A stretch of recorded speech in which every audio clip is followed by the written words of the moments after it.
warahmatullahi wabarakatuh. Halo teman-teman semua. Jadi di video kali ini saya Baik Septin Febriantika, calon guru penggerak angkatan 10 Kabupaten Lombok Timur, Provinsi Nusa Tenggara Barat, akan melaksanakan kegiatan pra-observasi untuk aksi nyata modul 2.3 coaching untuk supervisi akademik. Dan di kegiatan kali ini saya ditemani oleh rekan saya Sofyan Nazri, guru bahasa Indonesia di SMK Islam Al-Latifiyah 3, yang nantinya akan menjadi objek pengamatan saya pada kegiatan kali ini. Baik, langsung saja kita akan menuju ke kegiatan pra-observasi. Selamat pagi Pak Guru. Selamat pagi Bu Septin Febriantika. Bagaimana kabar hari ini? Alhamdulillah sehat walafiat. Ibu bagaimana kabarnya? Alhamdulillah sehat walafiat. Saya minta waktunya sebentar ya Pak Guru ya. Silakan. Oke, jadi seperti yang saya sampaikan bahwa hari ini kita akan melaksanakan kegiatan pra-observasi sebelum nanti Pak Guru akan melaksanakan kegiatan supervisi, di mana supervisi itu tujuannya adalah untuk mengetahui dan mengevaluasi jalannya proses pembelajaran yang akan Pak Guru lakukan nanti di dalam kelas. Nah, untuk kegiatan supervisi ini tujuan kita yaitu sebagai persiapan awal ya Pak Guru, sebelum nanti Pak Guru melaksanakan kegiatan pembelajaran agar nanti Pak Guru lebih siap dan juga lebih percaya diri dan juga bisa membuat pembelajaran itu lebih menarik ya bagi siswa kita. Oke, Pak Guru izinkan saya untuk mengajukan beberapa pertanyaan. Oke, jadi hal pertama yang ingin saya tanyakan adalah terkait dengan tujuan pembelajaran. Kira-kira apa nih tujuan pembelajaran yang ingin Pak Guru capai? Nah, untuk tujuan pembelajaran ini Bu, jadi karena ini adalah tahun pertama di semester awal, tujuan pembelajaran saya itu untuk membantu siswa memahami dan menginterpretasi teks prosedur gitu. Jadi saya akan memfasilitasi siswa untuk bisa mencerna apa itu teks prosedur, kemudian mampu mengaplikasikan yaitu membuat produk berupa teks prosedur. Oke, berarti tujuannya adalah siswa dapat memahami dan menginterpretasi teks prosedur ya.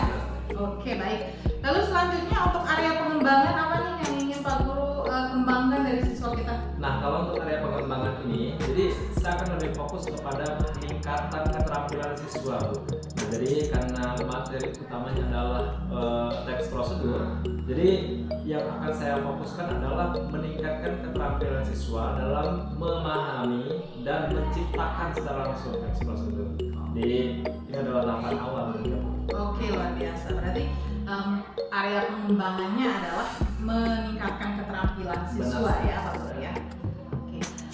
Selanjutnya untuk rancangan pembelajaran yang akan Pak Guru lakukan, mungkin bagaimana nih metode apa yang akan Pak Guru lakukan?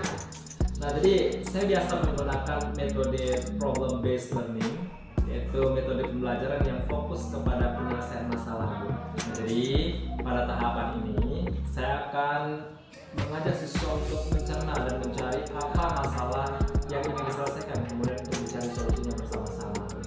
Oke, berarti PBL ya? PBL, benar sekali. Problem based learning, luar biasa. Lalu untuk strategi pembelajarannya bagaimana nih Pak?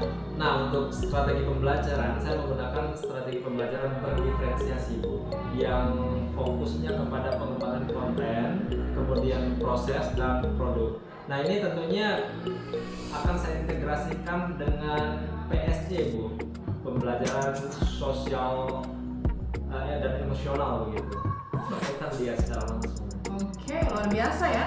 Sudah sangat bagus sekali bahwa strategi pembelajaran yang Pak Guru lakukan adalah pembelajaran berdiferensiasi yang fokusnya nanti Pak Guru sampaikan bahwa konten ya, berarti nanti kontennya itu berasal dari gaya belajar mereka ya, dan terintegrasi dengan pembelajaran sosial. Luar biasa. Oke, selanjutnya untuk langkah-langkah pembelajarannya bagaimana? Nah, kalau untuk langkah-langkah pembelajaran ini sendiri, jadi saya menggunakan dua langkah di sini. Yang pertama adalah diagnostik awal. Untuk diagnostik awal ini saya mencari tahu dulu letak kesukaan siswa itu di mana dan cara atau gaya belajar mereka itu seperti apa gitu. Nah, jadi ini adalah langkah yang paling penting untuk kita lakukan karena agar kita tahu bahwa siswa yang ini ingin belajar dengan cara seperti ini gitu. Nah, kemudian untuk langkah selanjutnya yaitu dengan mempersiapkan perangkat ajar seperti modul ajar, kemudian buku ajar dan lain sebagainya. Luar biasa. Berarti di Pak Guru ini sangat luar biasa karena apa namanya persiapannya itu sudah sangat matang ya Pak Guru, di mana Pak Guru itu sudah mempersiapkan metodenya dan juga strateginya, yaitu strategi yang berdiferensiasi pula menggunakan PSE ya, dan juga Pak Guru juga menyiapkan langkah-langkah pembelajaran yaitu dengan diagnostik awal dan juga beberapa persiapan yang lain yaitu berupa RPP dan segala macam. Itu sangat bagus sih, luar biasa Pak Guru. Oke, selanjutnya kira-kira nih bagaimana dengan media pembelajarannya? Nanti apa gitu medianya? Untuk media pembelajaran ini Bu, jadi mungkin secara umum semua guru di Indonesia ini pakai 3 model atau media pembelajaran. Nah, kalau untuk saya secara pribadi, di sini saya menggunakan 3 media sekaligus. Yang pertama yaitu media visual, itu dengan cara memberikan mereka teks prosedur secara langsung atau contoh teks prosedur secara langsung. Kemudian media yang kedua yaitu audio visual. Saya akan membuatkan mereka misalnya pembelajaran yang dalam bentuk video, kemudian untuk ditampilkan di dalam kelas gitu dengan bantuan LCD dan lainnya. Dan untuk yang ketiga, di sini media yang saya gunakan adalah kinestetik Bu. Jadi kita tidak terfokus kepada satu tempat. Jadi di dalam kelas mungkin saya bisa tempelkan beberapa teks prosedur di beberapa tempat di dalam kelas, dan kemudian anak-anak nanti secara berkelompok dia mencari dan membagi dirinya untuk memahami teks prosedur yang sudah saya tempelkan. Oke, luar biasa. Berarti media pembelajarannya itu sesuai dengan diagnostik awal tadi, yaitu bagaimana ditemukan gaya belajarnya, dan setiap yang memiliki gaya belajar visual berarti Pak Guru akan pakai teks gitu ya. Kalau audio visual nanti Pak Guru menggunakan video, dan juga untuk kinestetik mungkin nanti setiap sudut akan ditempelkan tentang teks prosedur tersebut. Oke, luar biasa sekali. Oke, jadi di setiap pembelajaran pastinya ada evaluasi dan penilaian ya Pak Guru ya. Kira-kira nih paling berat. Kira-kira apa nih penilaian yang akan Pak Guru lakukan? Nah, secara umumnya mungkin kita menilai orang itu berdasarkan 3 aspek gitu ya. Yang pertama yaitu pengetahuan mereka, kemudian sikap mereka, dan yang terakhir adalah keterampilan mereka. Nah, untuk penilaian pengetahuan ini tentunya fokus awal saya adalah melihat bahwa apakah Anda sudah bisa memahami apa itu teks prosedur. Kemudian kalau untuk pengetahuan sikap mereka atau penilaian sikapnya, mohon maaf, jadi saya akan melihat sikap Anda itu apakah sudah berubah atau tidak setelah melakukan pembelajaran. Dan yang ketiga itu terkait dengan penilaian keterampilan, saya akan menilai dampak dari proses pembelajaran, yaitu apakah ada dampak tersendiri setelah saya melakukan pembelajaran dan sebelum saya melakukan pembelajaran. Oke, berarti ada 3 fokusnya ya? Nah, 3 fokus: pengetahuan, keterampilan, dan sikap. Oke, luar biasa. Baik, kira-kira kapan nih Pak Guru kegiatan untuk saya observasi nanti hari apa dan di mana mungkin? Oke, kalau bisa mungkin besok hari Kamis Bu ya, di kelas 11 SMK Islam Al-Latif dan Tinggal. Berarti hari Kamis di kelas 11 ya? Kelas 11. Jam pembelajarannya berapa? Yang kedua Bu ya. Oh, siap. Berarti hari Kamis ya Pak Guru? Ya. Oke, jadi nanti hari Kamis itu saya juga akan ikut dalam pembelajarannya ya Pak ya, untuk melakukan supervisi tersebut, dan juga nanti tentunya akan mencatat hal yang terjadi di dalam kelas, yaitu apakah Pak Guru sudah area pengembangannya itu sudah sesuai atau tidak, ataukah tujuan pembelajarannya apakah sudah tercapai atau tidak. Itu nanti ada beberapa catatan yang akan saya lakukan dalam kegiatan tersebut. Nah, selanjutnya nanti juga setelah melaksanakan kegiatan observasi di kelas ketika Pak Guru sedang mengajar, tentunya nanti setelahnya akan ada kegiatan lagi, kita akan ngobrol lagi, berbincang lagi ya Pak Guru, untuk melakukan percakapan pasca ya Pak Guru ya, pasca observasi, yang tentunya nanti di sana akan kita lihat apa sih bagaimana sih berjalannya kegiatan pembelajaran itu ya Pak Guru. Oke. Baik, sebelum kita akhiri Pak Guru, kira-kira apa yang Pak Guru dapatkan di percakapan kita kali ini? Wah, ini sangat luar biasa Bu. Jadi dengan percakapan ini saya mungkin merasa lebih siap begitu dalam mengajar. Kemudian di balik persiapan itu saya merasa matang begitu untuk memberikan materi kepada anak-anak gitu. Jadi alhamdulillah dari kajian itu saya merasa terbantu sekali gitu ya. Jadi untuk pembelajaran yang tidak seperti itu saja, tapi ada hal baru yang bisa diajarkan ke siswa ternyata dengan teman. Dan saya terima kasih banyak kepada ibu ya. Sama-sama Pak Guru. Saya juga sangat terima kasih karena Pak Guru sudah meluangkan waktu untuk melakukan percakapan hari ini ya. Selanjutnya kita akan kembali bertemu nanti Pak Guru di kegiatan observasi. Ya, amin, amin ya rabbal alamin. Pada hari Kamis ya Pak Guru di kelas 11 jam kedua ya. Oke, mungkin demikian percakapan kita hari ini Pak Guru. Mungkin nanti kita akan kembali lagi bertemu di observasi dan pasca. Kurang lebihnya mohon maaf atas apa yang saya sampaikan. Mungkin kalau jika ada hal-hal yang kurang enak atau bagaimana ya Pak Guru ya. Mungkin itu saja. Sekian, assalamualaikum warahmatullahi wabarakatuh. Waalaikumsalam.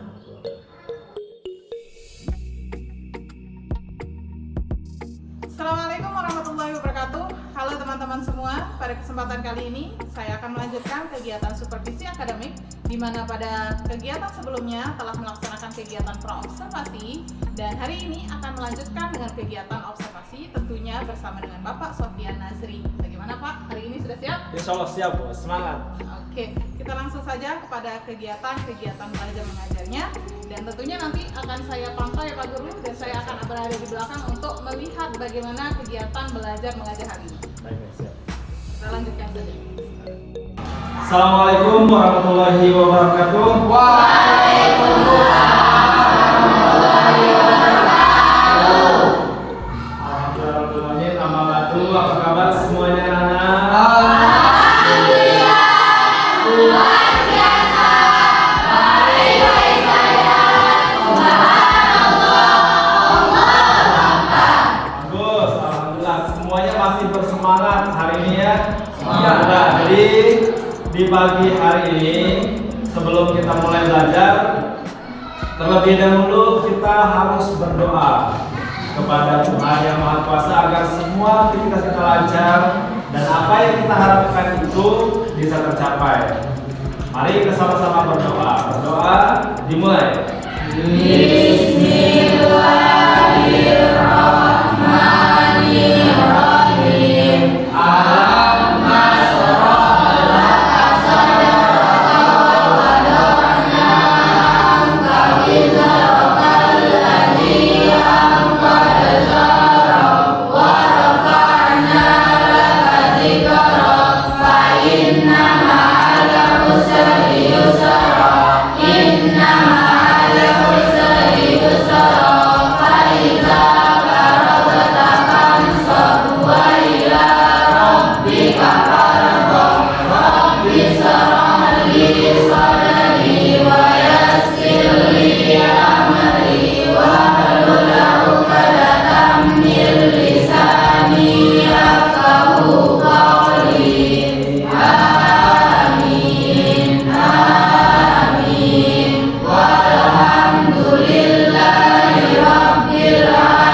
Siapa kira-kira yang tidak masuk hari ini? Ada yang tidak masuk hari ini teman-temannya? Oke, Pak Guru coba absen dulu ya. Agus Suparyogi, Dizwa Kagori, Asmariani, Audia Fitriani, Aulia Ahliani, Azwan Jadi Nebrian, Fitri Ramdania, Sofian Jalil, Muhammad Fahmi, Muhammad Alfian Jihadi, semuanya hadir ya. Muhammad Sofian Ansori, Uji Utami, Mutmainna, Lydia Safira, Yasra Andika. Semuanya hadir alhamdulillah. Masih ingat dengan keyakinan kelas kita? Oke, coba sebutkan satu-satu poin dari keyakinan kelas kita. 1, 2, 3.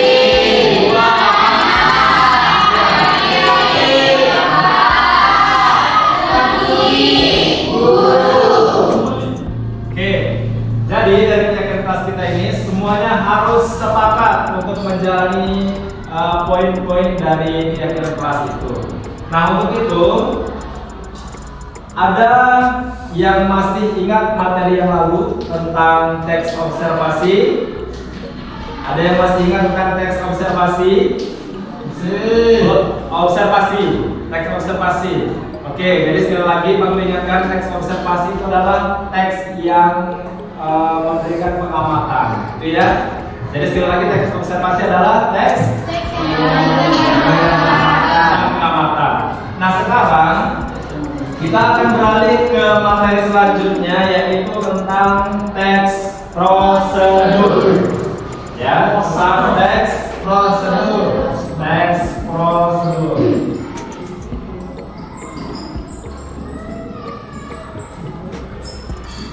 Nah, kira-kira dari kata-kata prosedur ini ada yang tahu tidak gambaran dari teks prosedur? Kira-kira, oke, silakan. Teks yang mengandung perintah atau instruksi. Iya, tepat sekali. Teks prosedur adalah teks yang mengandung perintah atau instruksi. Nah, kayaknya ini udah rajin belajar di rumah nih kayaknya nih. Makanya udah tahu sebelum kita mulai belajar ya. Nah, itu adalah definisi dari teks prosedur. Itu definisi singkatnya.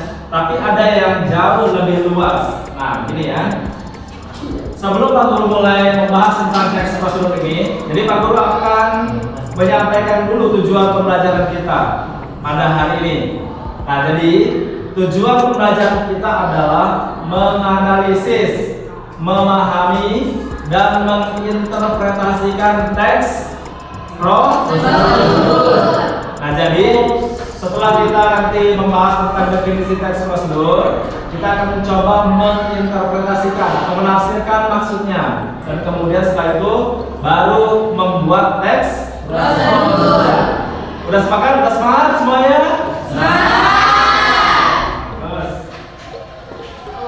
Nah, cakupan materi ini nanti tentunya akan berfokus pada pertama unsur-unsur teks prosedur.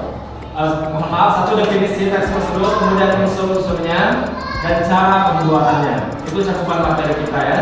Nanti semuanya harus fokus belajar dan semuanya harus bisa membuat teks prosedur. Oke. Sekarang kita akan mulai pembelajarannya tentang teks prosedur ini.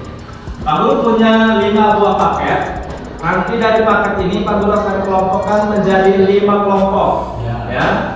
Nah, paket ini nanti ada pembahasan tentang teks prosedur, unsurnya apa, dan cara pembuatannya bagaimana.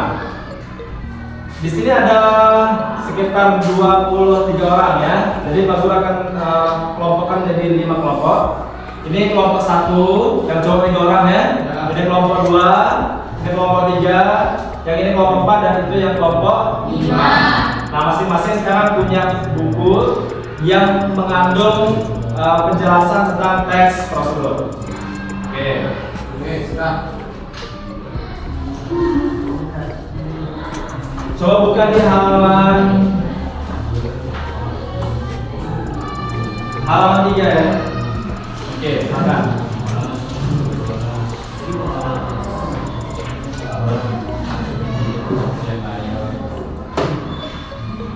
Silakan dibaca definisinya, kemudian unsur-unsurnya yang sudah ada di sana. Dan nanti setelah 2 menit Pak Guru kemudian akan menjelaskan lebih lanjut tentang teks prosedur ini. Waktu kalian 2 menit untuk memahami dari buku bacaan tentang teks prosedur. Oke, silakan 2 menit dari sekarang.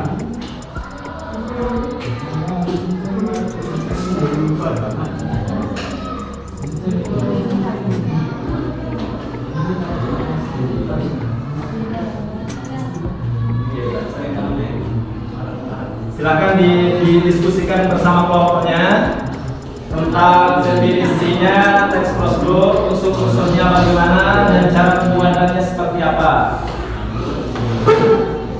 2 menit ya. Oke.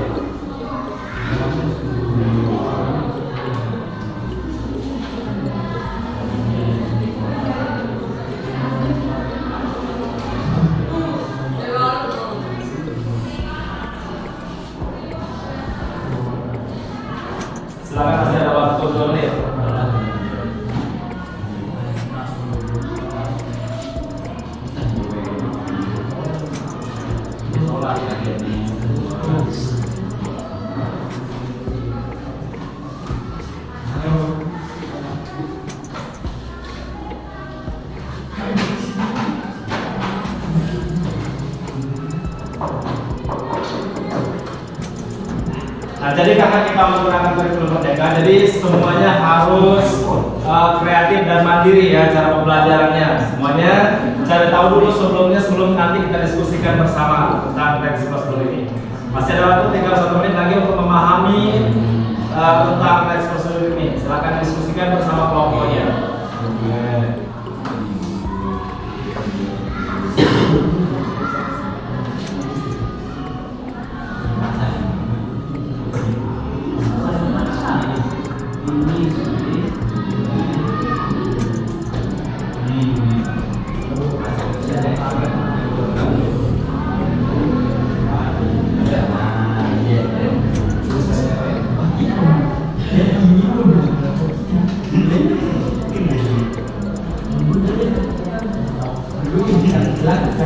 Oke, cukup ya.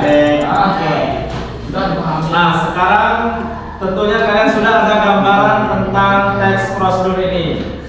Nah, teks prosedur sekali lagi coba dijelaskan, anak. Teks prosedur adalah teks yang mengandung perintah atau instruksi. Oke, kita pahami keywordnya, kata kuncinya. Jadi teks prosedur itu adalah teks yang mengandung Perintah.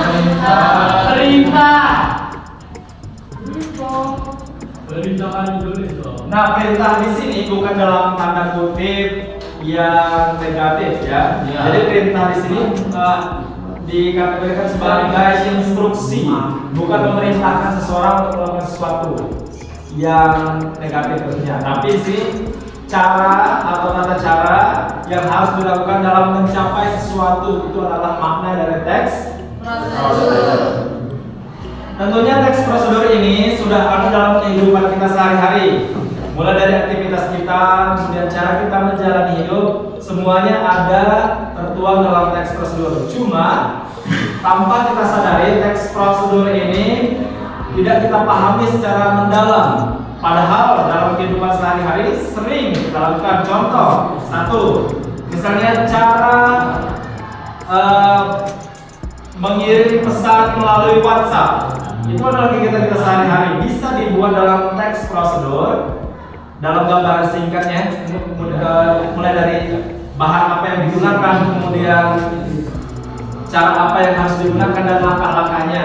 Atau misalnya cara membuat video atau mengupload video di YouTube, itu bisa dibuat. Jadi itu bisa dibuat dalam teks prosedur mengenai langkah-langkahnya. Itu sudah biasa kalian lakukan di sini kan di SMK Al-Atifiyah 3. Nah, untuk itu, untuk memahami lebih lanjut tentang teks prosedur ini, ada beberapa unsur yang terkandung dalam teks prosedur. Di sana di buku sudah ada ya. Oke, kita tulis saja unsur teks prosedur.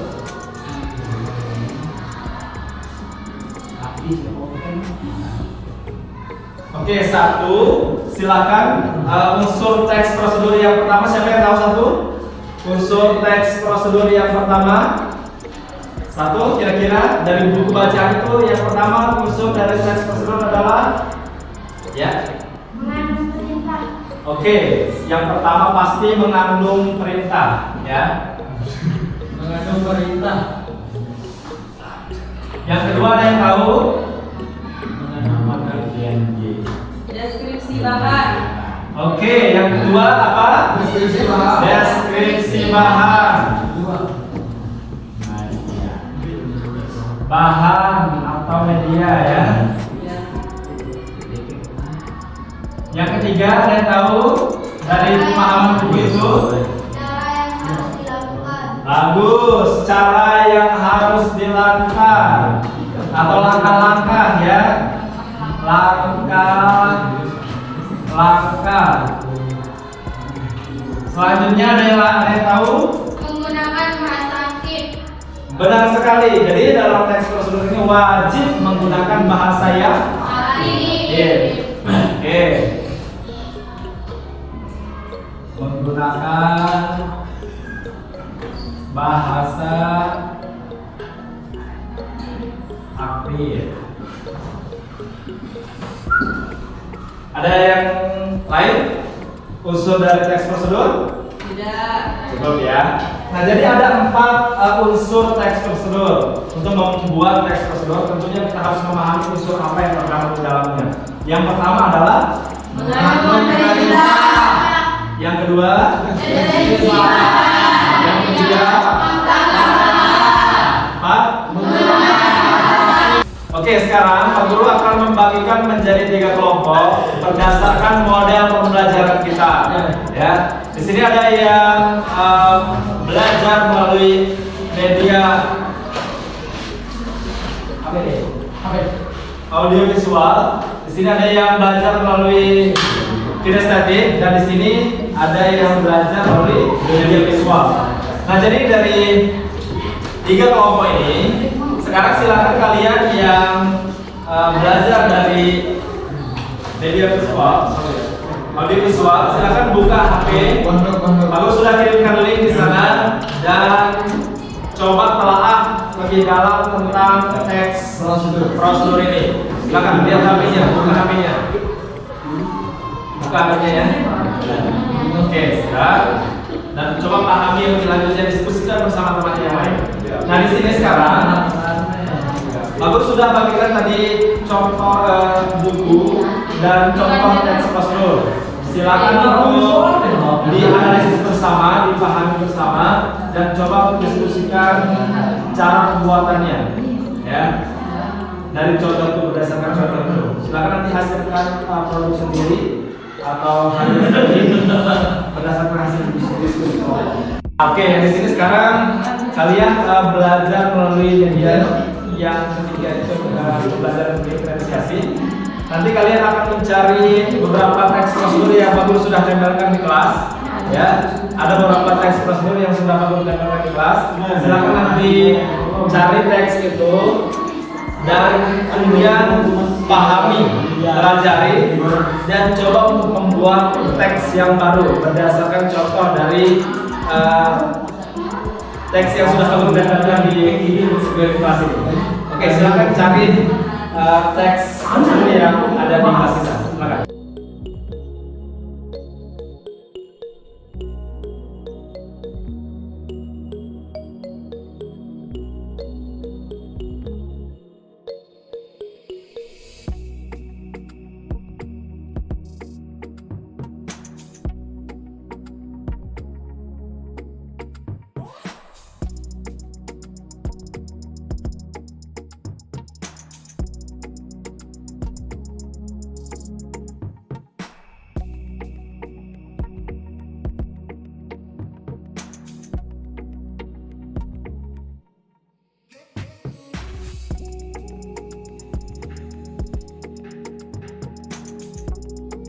Oke semuanya, setelah kita belajar berdasarkan model pembelajaran masing-masing 3 kelompok yang tadi, tentunya kalian sudah punya produk sendiri tentang teks prosedur ini, bukan? Ya. Nah, betul. Sekarang Pak Guru akan minta masing-masing dari perwakilan kelompok kalian untuk membacakan atau mempresentasikan hasil pembuatan teks prosedur. Oke, Pak Guru mulai dari yang pertama. Pak Guru minta kesediaan dari kelompok 1 ya. Ika Dayanti silakan bacakan hasil teks prosedurnya. Di depan ya, silakan. Suaranya lebih keras dan lebih mantap biar jelas dengarkan sama lain. Stop sini. Oke, kita akan simak hasil teks prosedur yang dibuat oleh Ika Dayanti dan kawan-kawan. Silakan. Berikut ini cara membuat es kopi susu yang enak dan segar. Yang pertama itu ada bahan-bahan yang dibutuhkan ini. Stop.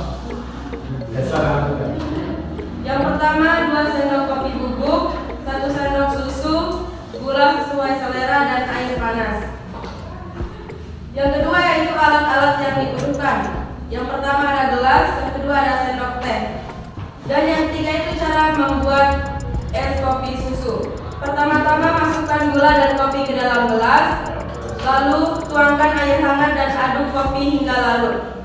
Tambahkan susu kemudian aduk hingga merata. Diamkan beberapa saat hingga kopi tidak terlalu panas. Kemudian masukkan es batu secukupnya ke dalam gelas. Oke, tepuk tangan dulu. Sudah sangat tepat sekali ya. Bagus, teks prosedurnya tadi Kedayati dan kawan-kawan berusaha menjelaskan kepada kita cara membuat kopi yang enak. Ada prosedurnya ya, ada langkah-langkahnya, ada stepnya. Nah itu yang sudah mereka buat. Nah sekarang aku minta dari perwakilan kelompok Rizkawati untuk membacakan teks prosedur hasil dari kelompoknya. Silakan.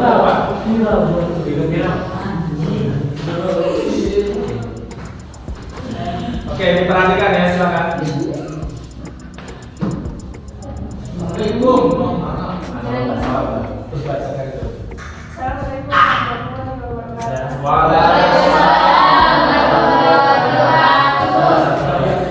Berikut saya akan mempresentasikan hasil kerjasama dari kelompok 5. Cara membuat pisang goreng. Cara membuat Pisang goreng. Oke, dengarkan dengan baik cara membuat pisang goreng yang akan disampaikan oleh Rizkawati. Silakan. Lebih besar suaranya Rizkawati ya. Bahan-bahan yang diperlukan adalah pisang, tepung, gula, garam, air panas, minyak goreng. Alat-alat yang diperlukan: kompor, wajan, spatula, serok penggorengan, lampu, dan piring. Cara membuat: masukkan tepung, air, gula, dan garam secukupnya ke dalam wadah atau lampu, kemudian aduk hingga merata. Potong pisang menjadi 2 atau 3 bagian dan masukkan ke dalam adonan tepung.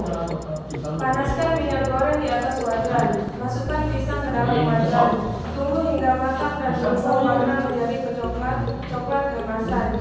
Angkat dan tiriskan dan sajikan di atas piring. Bagus sekali, tepuk tangan. Nah, kalau sudah ada teks prosedur seperti ini, nanti bisa buka usaha masing-masing di rumah ya. Mungkin ada yang mau jualan pisang goreng, atau ada yang mau jualan kopi sambil jualan online ya. Transaksi lewat online, buat pisang goreng, langsung posting di media sosialnya. Oke, selanjutnya kita dengarkan dari perwakilan kelompok selanjutnya yang akan diwakilkan oleh Alfian. Silakan Alfian. Contoh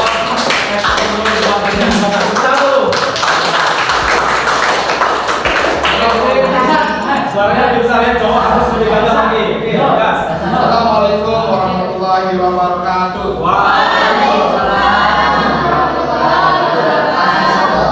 Cara memasak nasi goreng. Oke.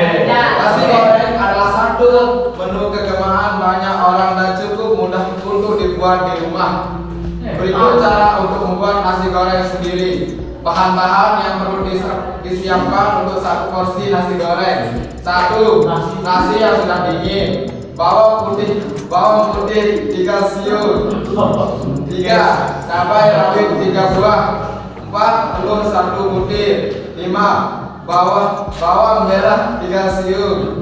6. Daun penjedak. 7. Kecap. 8. Minyak goreng. 9. Daun bawang opsional. Cara memasak: 1. Haluskan bawang putih, cabai rawit, dan tumis dengan irisan bawang merah dan telur hingga wangi. 2. Masukkan nasi, aduk hingga merata. Kemudian masukkan bumbu penyedap, garam, dan kecap secukupnya. 3. Nasi goreng siap dihidangkan selagi hangat. Semakin nikmat dengan taburan bawang goreng dan kerupuk. Sekian, terima kasih. Luar biasa. Jadi teks prosedur yang mereka buat ini luar biasa bagusnya. Nanti bisa mungkin dipraktikkan di rumah. Kalau kalian gabut mungkin di rumah silakan buat nasi goreng sendiri. Ketimbang beli di orang jual ke lumayan.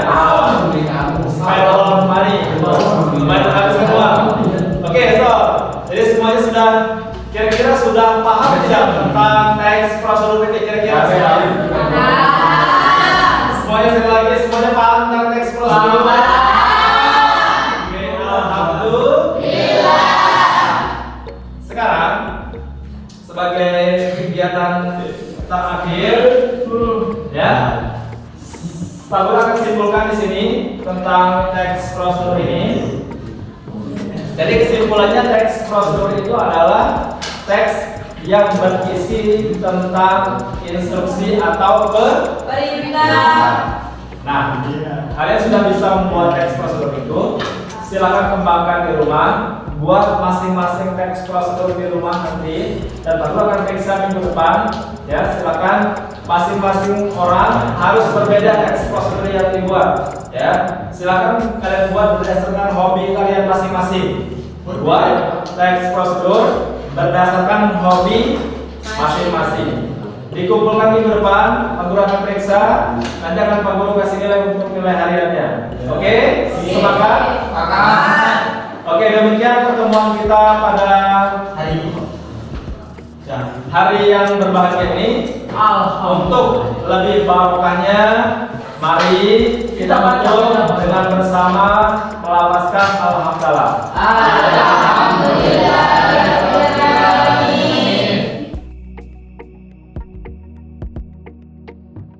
Bismillahirrahmanirrahim. Assalamualaikum warahmatullahi wabarakatuh. Saya Bayi Septian Febriantika, calon guru penggerak angkatan 10 Kabupaten Lombok Timur, Provinsi Nusa Tenggara Barat. Pada kesempatan kali ini akan melaksanakan kegiatan pasca observasi, tentunya bersama rekan saya Bapak Sofyan Nazri, Guru Bahasa Indonesia SMK Islam Al-Latifiyah Tinggar, dan juga tentunya akan ditemani oleh Ibu PP, Ibu Raudatul Jannah SPD. Kita langsung saja kepada kegiatan pasca observasi. Assalamualaikum warahmatullahi wabarakatuh, Bapak Guru. Waalaikumsalam warahmatullahi wabarakatuh. Bagaimana kabar hari ini? Alhamdulillah sehat walafiat. Bagaimana kabar Ibu? Alhamdulillah sehat juga, alhamdulillah. Oke, jadi pada kesempatan kali ini seperti yang saya sampaikan sebelumnya, bahwa setelah kegiatan pra observasi dan observasi kita akan ada bincang-bincang lagi. Dan juga dan kegiatan ini yaitu kegiatan pasca observasi Pak Guru ya, yang dimana tujuan dari kegiatan ini adalah nanti akan ada refleksi kegiatan observasi yang telah Pak Guru lakukan. Jadi saya minta waktunya sebentar Pak Guru, boleh? Oke, silakan. Oke, terima kasih banyak. Baik, ada beberapa hal yang ingin saya tanyakan terkait dengan kegiatan observasi yang telah Pak Guru lakukan kemarin. Jadi pertanyaan pertama yang ingin saya sampaikan adalah bagaimana nih perasaan Pak Guru setelah melaksanakan kegiatan observasi kemarin di kelas? Nah, ini sesuatu yang berbeda mungkin ada pada setiap hal yang baru ya. Jadi karena kemarin sistem pembelajaran yang diterapkan berbeda, saya merasa sedikit ada perubahan begitu. Maksudnya di sini, kalau dulu kan kita ngajar di fase kurikulum merdeka, sebelum fase kurikulum merdeka itu biasa-biasa aja, masuk kelas, ceramah. Tapi dengan adanya sistem pembelajaran yang baru saat ini yang Ibu lakukan ke saya merasa sedikit berbeda dengan cara yang berdiferensiasi, dengan banyak ilmu yang baru. Saya melihat itu sesuatu yang baik gitu untuk dikembangkan selanjutnya. Oke, berarti di sini Pak Guru merasa sangat senang dengan bagaimana betul sekali. banyak hal yang Pak Guru dapatkan terkait dengan bagaimana cara mengajar kemarinnya. Soalnya antusiasme siswa itu luar biasa dengan pendekatan yang berbeda itu. Beda dengan saat-saat sebelum ada penyimbasan dari guru penggerak. Saya merasa, ini kok luar biasa gitu. Karena mereka lebih semangat dalam belajarnya, lebih giat. Berarti kita bisa mengasumsikan bahwa kegiatan observasi dan kegiatan belajar mengajar yang telah Pak Guru lakukan kemarin itu bisa berjalan dengan baik. Alhamdulillah sangat berjalan dengan baik sesuai dengan capaian pembelajaran dan tujuan pembelajaran saya. Alhamdulillah. Dan kemarin setelah saya melakukan observasi juga, saya melihat bagaimana cara Pak Guru juga menerapkan pembelajaran, bagaimana menerapkan strategi, metode, dan bagaimana Pak Guru melakukan semua hal dalam kegiatan belajar mengajar itu alhamdulillah sudah sangat luar biasa, seperti yang Pak Guru sampaikan tadi.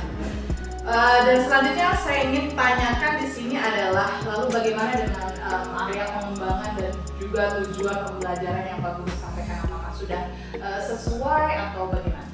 Nah ini, kalau untuk area pengembangan ini, saya fokusnya lihat di keikutsertaan siswa sih Bu, lebih ke antusiasme mereka dalam mengikuti pelajaran saya gitu. Karena saya melihat dengan karya pengembangan yang atau pengembasan yang Ibu lakukan kepada saya, itu ada sesuatu yang berbeda dari cara pembelajaran sebelumnya gitu.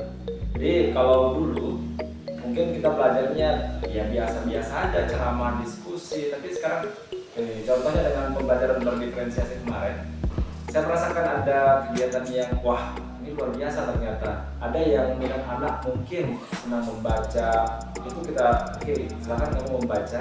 Ada yang suka nonton video, oke silakan nonton video. Jadi berdasarkan minat mereka bisa belajar dengan baik dan sempurna, sehingga area pengembangan yang saya inginkan yaitu antusiasme mereka itu sudah tercapai dengan sangat baik.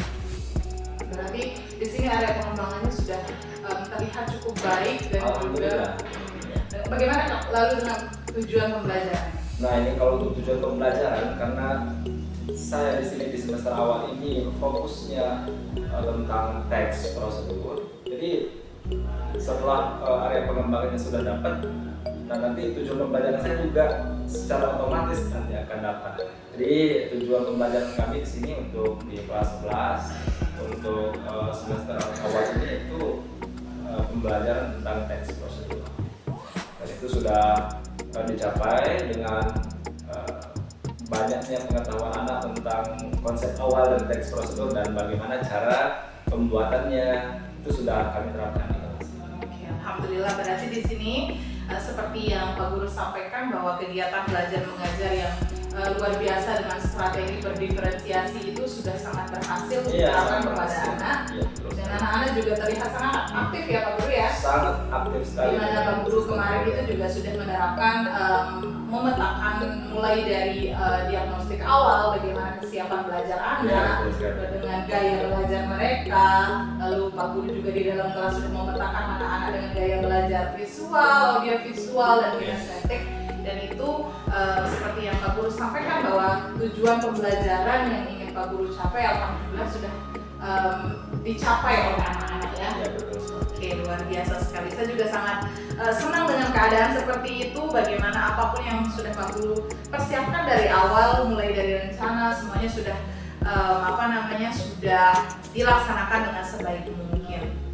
Baik, saya juga ada pertanyaan lagi di sini Pak Guru. Nah, selanjutnya untuk kendala-kendala kira-kira ada nggak sih kendala yang Pak Guru alami ketika kegiatan belajar mengajar tersebut? Secara otomatis ya mungkin apapun yang kita lakukan, baik apalagi terutama di sini di sekolah yang sifatnya sangat majemuk, banyak pikiran, banyak budaya yang bercampur di sana. Jadi kendala itu pasti ada.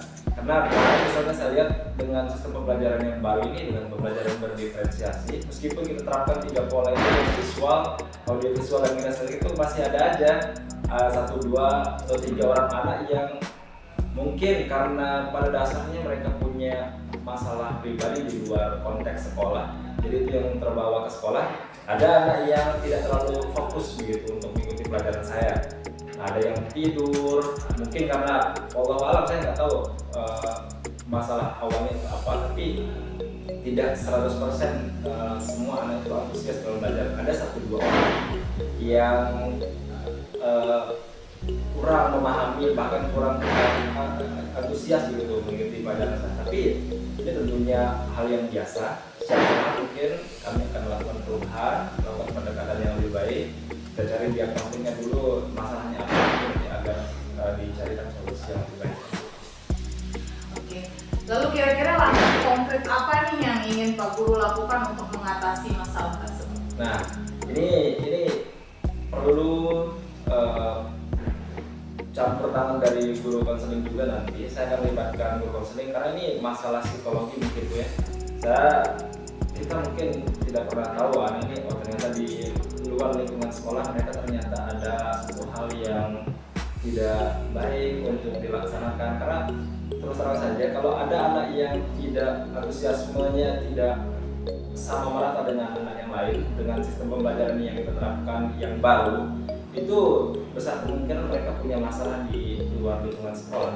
Karena salah satu contohnya kemarin ada siswa saya yang mohon maaf secara kebetulan dia mohon maaf ya tanda kutip ini kan ibunya meninggal. Nah jadi karena ibunya meninggal kondisi psikisnya itu agak sedikit terganggu. Meskipun saya terapkan nanti oke, karena kamu sekarang begini saya terapkan sistem pembelajaran yang berdiferensiasi ataupun pembelajaran yang lebih menarik, antusiasme dia tuh lebih kurang gitu, jadi kurang merata gitu, tidak seperfect teman yang karena mungkin bawaan dari masalah di rumah atau kondisi psikisnya yang terganggu itu aja sih. Nanti kita libatkan guru BK, kita kasih solusi yang terbaik, kita carikan solusi yang terbaik nanti, dan selanjutnya mungkin pendekatannya itu aja sih yang lebih kuat lagi. Kita gali maunya di apa dan sebaiknya bagaimana. Oke, baik, luar biasa sekali Pak Guru. Berarti nanti tindak lanjutnya adalah bagaimana nanti bekerja sama atau berkolaborasi dengan guru BK untuk mencari tahu mungkin permasalahan mereka bukan hanya karena ada di lingkungan sekolah, tetapi mungkin ada hal yang dari luar lingkungan sekolah atau lingkungan guru mereka yang membuat mereka merasa tidak nyaman atau merasa tidak antusias untuk belajar mengajar. Baik, sangat luar biasa apa yang sudah Pak Guru sampaikan dengan dengan segala hal yang sudah Pak Guru sampaikan, mulai dari rencana, mulai dari observasi dan pembelajaran yang Pak Guru dapatkan dari kegiatan coaching ini. Nah untuk itu kira-kira nih untuk hal yang Pak Guru sampaikan tadi, kapan nih tindak lanjut itu akan Pak Guru laksanakan? As soon as possible, Bu. Jadi secepat mungkin, karena ini sifatnya hal yang mendesak. Jadi secepat mungkin kita akan terapkan di pembelajaran atau di kelas gitu. Jadi besok mungkin sudah mulai diterapkan nih Bu, karena mau tidak mau ini harus kita lakukan dengan cepat, dengan teratur, mulai dari tahapan awalnya dari diagnostiknya mungkin ada masalah yang belum diselesaikan sehingga nanti tidak menumpuk begitu. Karena sekali kan ini kita sudah mau masuk ke mid semester ya, jadi pembelajaran ini harus diupayakan semaksimal mungkin agar tujuan pembelajaran dan capaian pembelajarannya itu bisa tercapai dengan baik. Luar biasa sekali. Oke Pak, pertanyaan terakhir mungkin Pak Guru. Oke deh. Kira-kira nih ada nggak kesimpulan yang ingin Pak Guru sampaikan terkait dengan semua sesi yang telah kita lakukan, mulai dari kegiatan pra-observasi, kegiatan observasi itu sendiri, dan terakhir sekarang yaitu pasca observasi. Nah, kalau untuk kesimpulan awal mulai dari kegiatan awal kita, ini saya merasa sebenarnya menjadi orang yang berbeda gitu Bu. Jadi saya ini, saya merasa saya ini adalah guru yang berbeda dari sebelumnya begitu. Karena kalau sebelumnya seperti yang saya katakan di awal tadi, antusiasme anak-anak dalam mengikuti pembelajaran saya mungkin karena terlalu monoton ya Bu ya. Jadi saya datang kelas, oke silakan berdoa anak-anak, dan saya ceramahkan sampai bel keluar main, itu kan terlalu boring ya, terlalu membosankan gitu. Dan nanti setelah adanya pengimbasan dari teman-teman di guru penggerak, alhamdulillah saya merasa sedikit berbeda gitu. Sistem pembelajaran saya lebih terapi, kemudian media pembelajaran saya juga bermacam-macam bentuk dan jenisnya, sehingga ada hal yang membuat anak-anak kita, peserta didik kita itu lebih semangat dalam belajarnya. Dan kita pun sebagai seorang guru tidak terlalu monoton dan tidak itu aja yang disampaikan. Ada teknik-teknik baru yang kita di luar sana yang perlu kita kembangkan, dan itu baik gitu. Jadi saya merasa semua yang kita lakukan dari awal sampai detik ini itu sangat bermanfaat untuk kami secara pribadi dan untuk peserta didik di sekolah. Baik, luar biasa sekali. Sangat senang mendengar kesimpulan yang Pak Guru sampaikan, bahwa banyak hal baik yang kita dapatkan, bukan hanya Pak Guru sendiri, tetapi saya juga sangat senang bisa berbagi, bisa sharing apapun hal yang kami dapatkan di kegiatan guru penggerak. Baik Pak Guru, terima kasih banyak atas partisipasinya, atas waktu yang telah Pak Guru luangkan untuk kegiatan ini. Semoga kedepannya kita tetap menjadi guru yang hebat, yang bisa menuntun anak murid kita menjadi murid yang benar-benar sesuai dengan kodrat mereka ya. Dan sekali lagi sangat terima kasih atas segala hal yang sudah Pak Guru lakukan untuk kegiatan ini. Mungkin saya tutup dengan alhamdulillahirobbilalamin. Sekian, assalamualaikum warahmatullahi wabarakatuh. Waalaikumsalam. Jadi sedikit ya untuk praktik coachingnya pada hari ini sepertinya sudah terlihat apa yang diharapkan dari hasil kegiatan coachingnya, yang mana tadi di awalnya itu di sini terlihat coachnya itu bukan sebagai guru ya, bukan artinya coachnya itu bukan lebih bisa dari kunci. Jadi cuma di sini permasalahannya di praobservasi itu kan kunci dia masalah pengembangan anak itu di area peningkatan semangat antusiasme gitu kan. Nah jadi setelah melakukan coaching di praobservasi, jadi dipraktikkan di praobservasi dan kita lihat hasilnya sekarang di pasca observasi, sepertinya apa yang kita harapkan dari kriteria-kriteria yang harusnya ada di praktik coaching itu. Insya Allah praktik coachingnya antara coach dengan coach sudah terbiasa menurut saya. Itu saja teman-teman dari saya. Assalamualaikum warahmatullahi wabarakatuh. Waalaikumsalam warahmatullahi wabarakatuh.